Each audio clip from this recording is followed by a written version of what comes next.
இன்றைய வசனம். கிறிஸ்து இயேசுவை ஆண்டவராக ஏற்றுக்கொண்டீர்கள். அவரோடு இணைந்து வாழுங்கள்.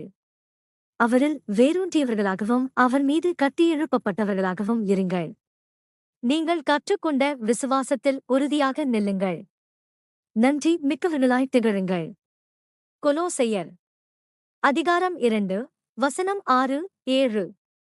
As therefore you received Christ Jesus the Lord, so live in him, rooted and built up in him and established in the faith, just as you were taught, abounding in thanksgiving.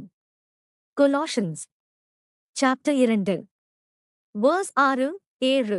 ஜெபம். கிருபையுள்ள ஆண்டவரே, உமது அன்பிலும் சத்தியத்திலும் எங்களை வேரூன்றியதற்கு நன்றி. உமது வார்த்தையிலிருந்து பலத்தை பெற்று விசுவாசத்தின் மூலம் வளர்ந்து உமது குணத்தை பிரதிபலிக்கும் வாழ்க்கையை கட்டி எழுப்ப ஒவ்வொரு நாளும் உம்மில் தொடர்ந்து வாழ எங்களுக்கு உதவுங்கள். நாங்கள் பலவீனமாக இருக்கும் இடத்தில் எங்களை பலப்படுத்துங்கள்.